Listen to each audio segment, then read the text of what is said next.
Continuamos conversando con el economista Héctor Guiliani Curi. En el primer segmento, él nos hablaba sobre lo que significaba hacer una reforma fiscal en República Dominicana.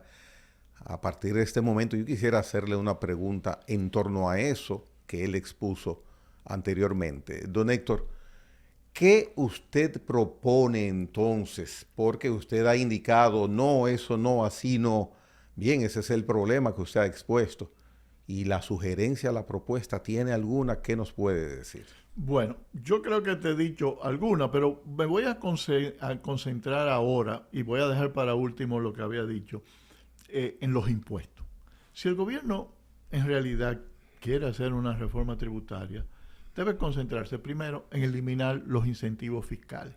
Cuando yo estoy hablando de incentivos fiscales, yo no estoy hablando de quitarle el ITEVI a los alimentos y todas esas cosas, ¿no? Yo estoy hablando de los incentivos fiscales al turismo, el incentivo fiscal a la zona fronteriza, todo ese tipo, los incentivos fiscales de impuestos sobre las rentas a cualquier tipo de empresa.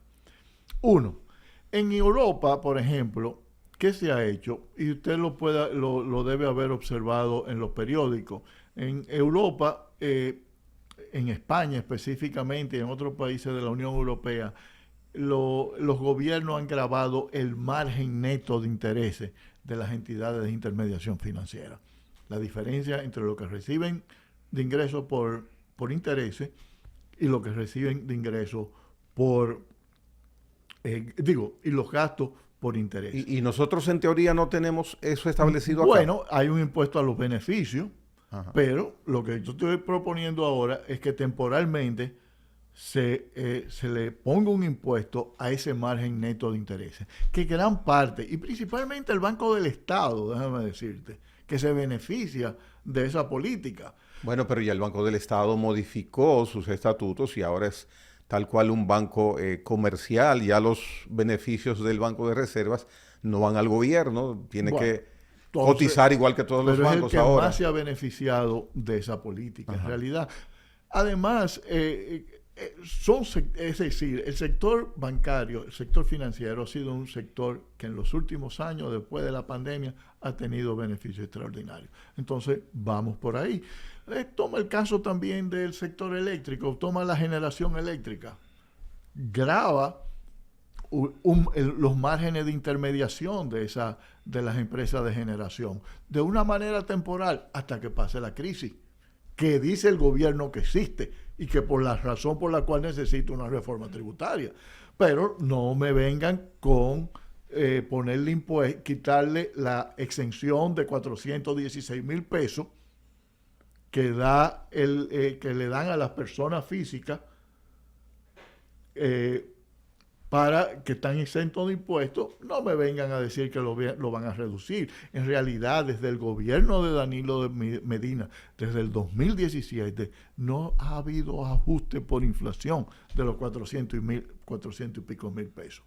Entonces, los gobiernos de la República Dominicana, sin excepción, a quien quieren gravar siempre es a la clase media, quitándoles beneficios. Y ese es el gran, yo creo que, mérito de las reformas económicas del doctor Balaguer, que siempre se tuvo en mente beneficiar a la población a través de la reducción de los aranceles para que pudieran tener acceso a vehículos, pudieran tener acceso a batidoras, pudieran tener acceso a lavadoras, pudieran tener acceso a nevera.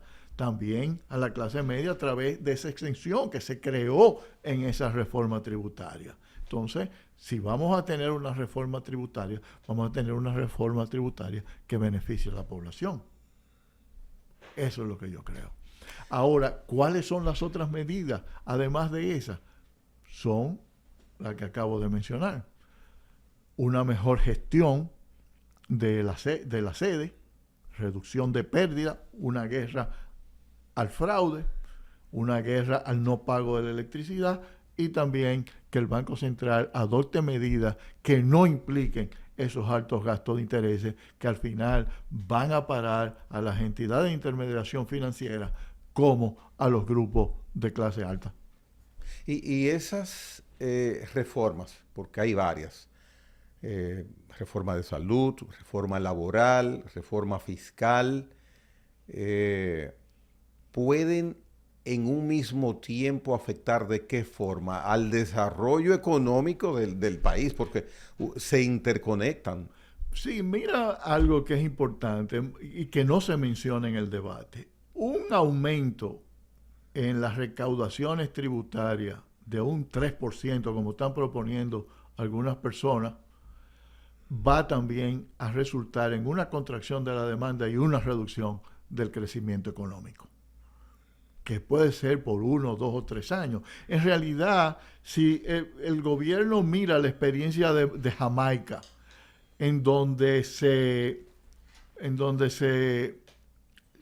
el gobierno se embarcó en un proceso de consolidación fiscal, básicamente Jamaica ha sido una economía completamente estancada. Estamos en un periodo de 10, 12 y 13 años. Y evidentemente nosotros podemos ir a través de un proceso de reducción de deuda gradual. No tenemos que ahogar la población con impuestos para un proceso de consolidación fiscal. En realidad, yo lo que estoy proponiendo, Gregory, con estas medidas que acabo, es que sea un proceso de consolidación gradual, que no afecte al crecimiento y que no afecte tanto a la población. Pero el gobierno ha mencionado que necesita esa reforma fiscal, mucho más ahora que tenemos recién aprobada una ley de responsabilidad fiscal, que en principio puede ser una buena señal. Ahora, bajo los parámetros de esa camisa agradablemente de fuerza, de control de gastos y guía de gastos del gobierno, va a necesitar verdaderamente ingresos adicionales. Es que mira, Gregory, yo no creo que la ley de responsabilidad fiscal era necesaria. Los gobiernos de la República Dominicana, aun cuando ha habido un aumento de deuda a través del gobierno de Leonel Fernández, Danilo Medina, la crisis del 2003-2004 no fue una crisis de exceso de gasto del gobierno, fue una crisis bancaria que creó el problema. No fue el gobierno que creó el problema. En realidad, la única crisis fiscal así que tú puedes atribuirle al gobierno es la crisis de los 90, cuando Balaguer, cuando realizamos la reforma del año 90, ese periodo de Balaguer del 86 al 90.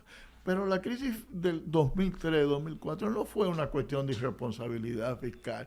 Los gobiernos dominicanos, mal que bien, han sido fiscalmente responsables. Y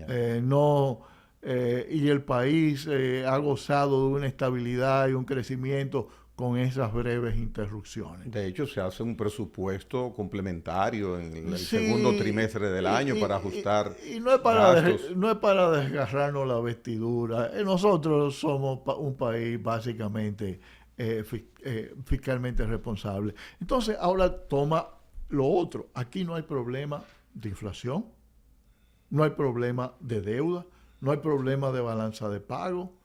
Solamente que algunas personas que pudieron haber hecho la reforma tributaria en los gobiernos de Danilo Medina, ahora le están pidiendo al gobierno que el gobierno actual haga la reforma tributaria que ellos no hicieron. Y bueno, ¿y por qué? Porque tú no lo hiciste. ¿Por qué tú no cargaste con esa responsabilidad? Y eso es lo que también tiene que preguntarse la gente. ¿Qué es diferente ahora, hoy en día, que en el 2016-2020 o que en el 2012-2016? Nada. El país sigue estable. El país pasó por una de las mayores crisis y se adaptó rápidamente y se recuperó. Entonces, ¿cuál es el problema? Hoy día el Banco Central, la autoridad monetaria, indica que el crecimiento económico, a propósito de lo que usted menciona, de inflación y esas cosas, el crecimiento económico está marcado para el mes de julio con un 4.8%. Sí, que es un crecimiento aceptable. Es una señal positiva. Exactamente, aceptable. Es un crecimiento aceptable. no veo yo en realidad cuál es el problema. Ok, ahora dicen que tenemos que aumentar el coeficiente impuesto PIB.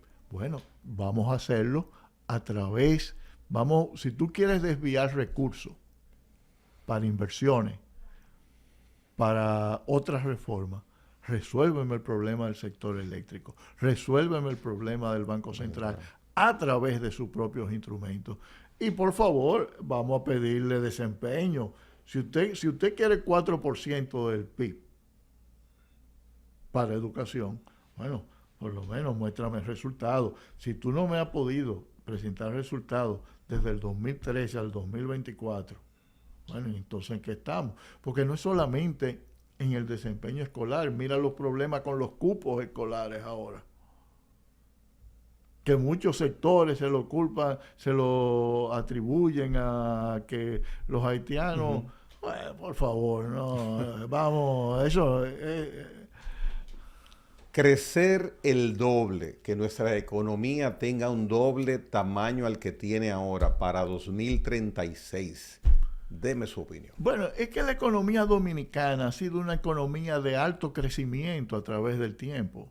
Y fíjate que tan pronto terminó la pandemia, el gobierno, y en este caso específico el Banco Central, tuvo uno estimado de crecimiento muy bajo.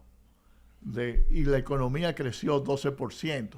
Y el gobierno adoptó medidas de austeridad, y lo cual resultó, en realidad, la República Dominicana hubiese mantenido un mayor ritmo de crecimiento si mantiene un déficit fiscal un poco más alto que el que experimentó en el 2021, 2022 y 2023.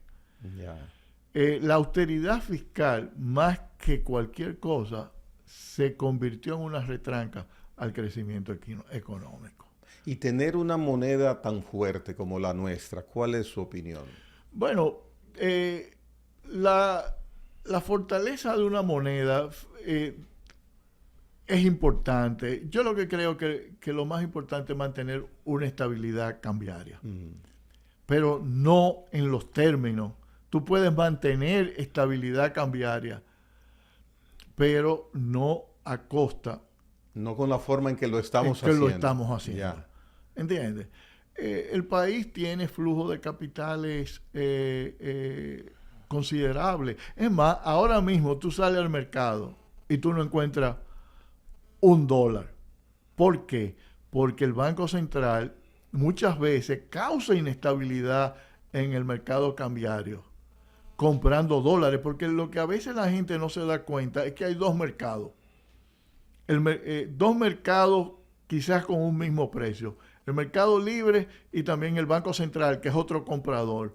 Muchas veces el tipo de cambio, hay flujos de capitales suficientes, ¿no?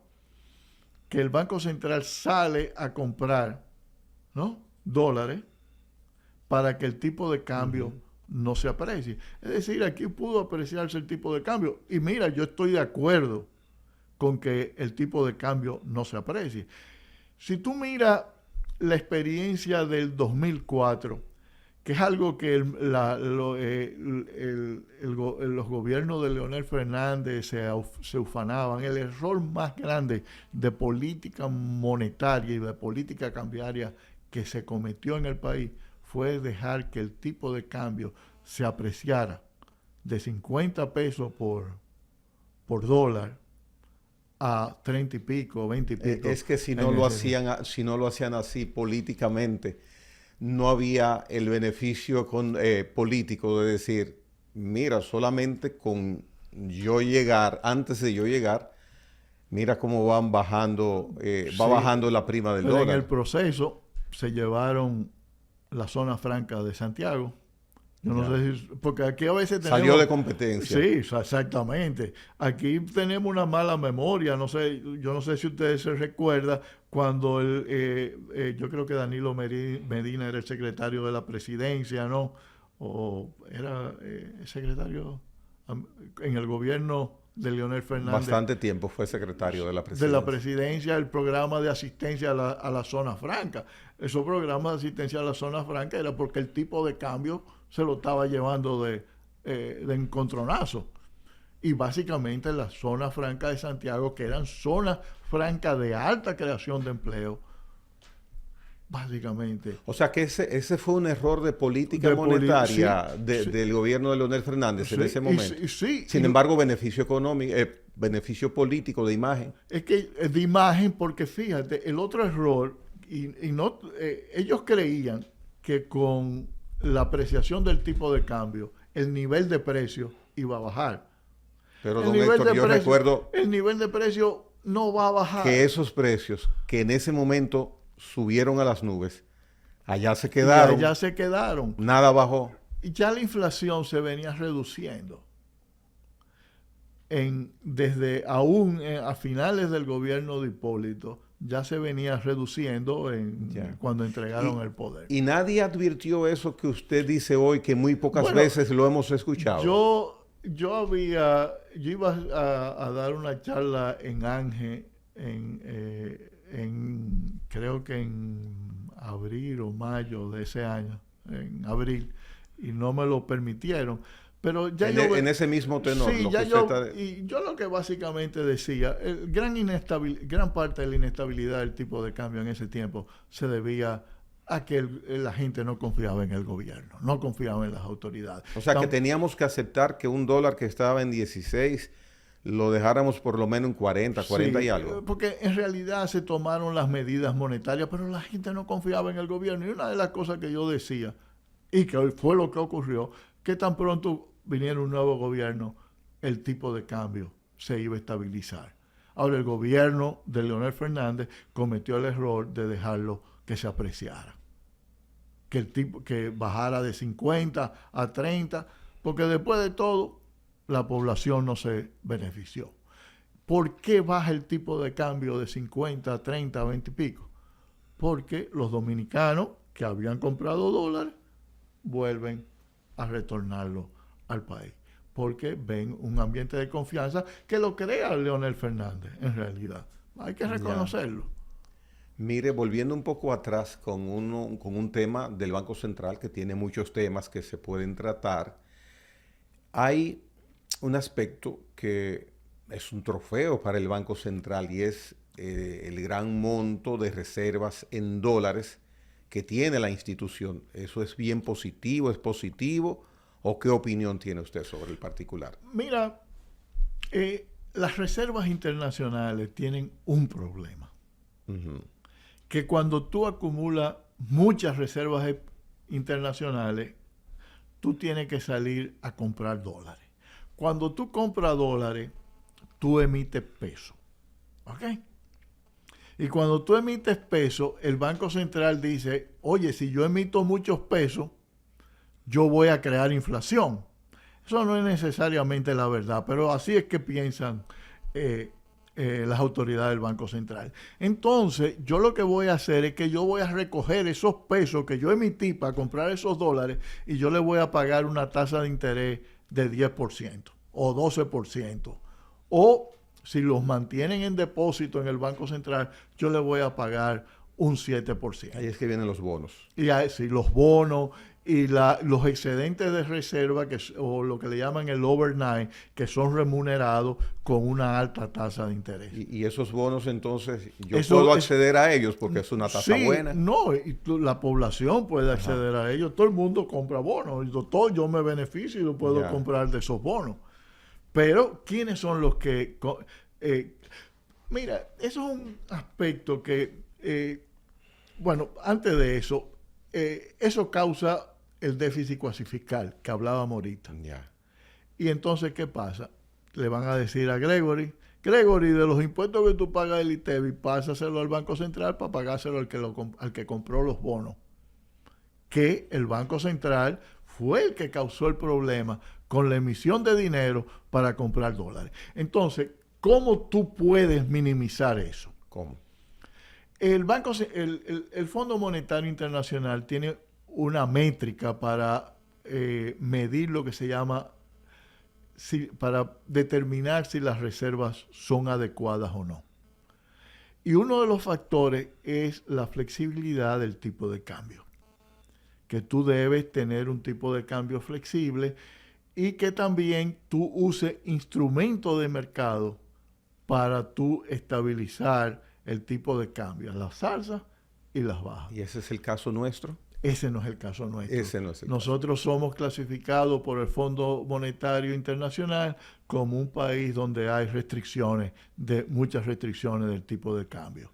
Entonces, ¿qué pasa? Si tú tienes un tipo de cambio flexible, tú te puedes permitir acumular menos reservas. Quizás un 30% menos de la que nosotros tenemos actualmente. Hay otros países también que adoptan. China, por ejemplo, tiene un problema. ¿Cuál es el problema de China? China tiene un problema de que exporta demasiado bienes y servicios. Eso significa que acumula muchísimos dólares y que esos dólares van a ejercer presión sobre el tipo de cambio. China, por ejemplo, obliga a los bancos estatales a acumular ese dinero a una baja tasa de interés. El gobierno también puede decirle al Banco de Reserva que los depósitos del gobierno lo va a traspasar al Banco Central. ¿Qué pasa cuando el gobierno pasa todos sus depósitos en el Banco de Reserva al Banco Central? Que reduce la emisión monetaria, que ha crecido porque salió a comprar dólares. Entonces, hay 20.000 mecanismos. Tú puedes aumentar el encaje legal, tú puedes usar una combinación de políticas monetarias para capitalizar al Banco Central a través de un periodo largo de tiempo. Es más, tú podías todavía transferirle recursos, pero decirle, mira, yo te voy a transferir recursos, pero si tú me reduces tus pérdidas. Igual que al sector de educación, que tú le estás exigiendo mayor rendimiento, bueno, adóptame instrumentos que me reduzcan tus pérdidas y que te conviertan en un banco central rentable. Dice el presidente del Bank of International Settlement, que es el banco central de los bancos centrales, que los bancos centrales no están para hacer beneficios. Y eso es una mentira. ¿Por qué es una mentira? Porque si usted acepta dádivas del gobierno, transferencias del gobierno, entonces usted tiene la obligación de que esa institución sea rentable y construir a través del tiempo las reservas necesarias para tú intervenir sin que el gobierno tenga que transferirte impuestos. Y eso es lo que nosotros no hemos hecho en 20 años. Por ejemplo, Gregory, algo importante, nosotros tuvimos 20 años del gobierno del PLD, tenemos 20 y pico de años de estabilidad de dirigencia en el Banco Central. Muchos países como México tienen acceso a la línea de crédito flexible del Fondo Monetario Internacional. ¿Qué es la línea de crédito flexible?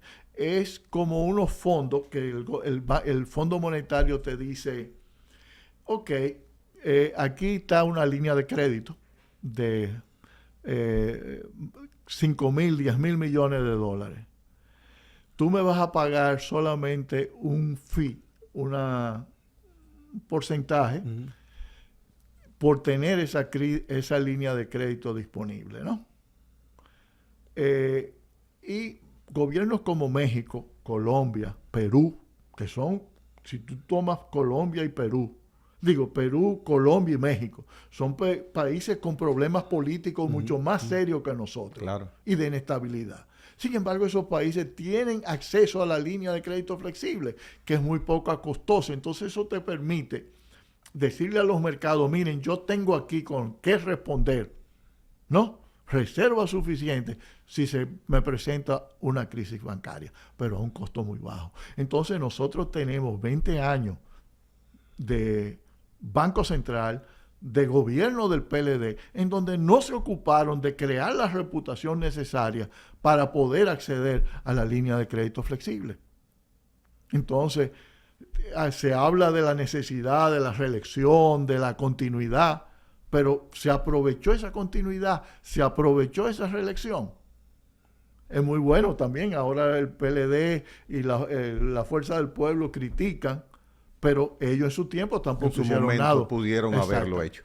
Mire, finalmente hay una pregunta de un tema que ya estamos acostumbrados. Hace aproximadamente 2 años, 2 años y medio, el gobierno viene aplicando semana por semana una protección a nuestro bolsillo, así es como se ve, como se ha vendido, para que los combustibles se mantengan controlados en su precio. Esa medida que ha tomado el gobierno a través de Industria y Comercio, ¿cómo usted la evalúa?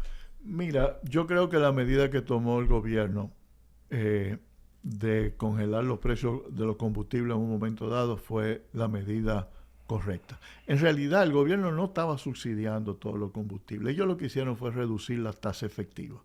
Y eso es algo que vienen haciendo desde el año 1990, cuando se adoptó el sistema Baja-Balaguer. Cuando se presentan esos picos de aumento, el gobierno viene.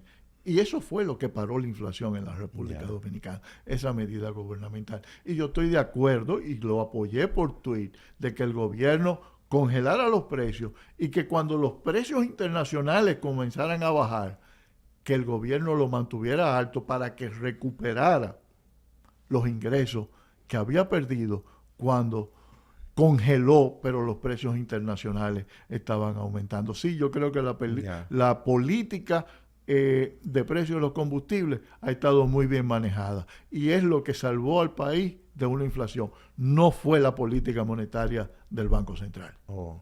No fue la política. Si tú miras los mecanismos de transmisión de la política monetaria como son el crédito creció. ¿Ok? Es decir, porque aquí la gente cree la política monetaria, el entorno institucional bajo el cual se maneja la política monetaria ha cambiado.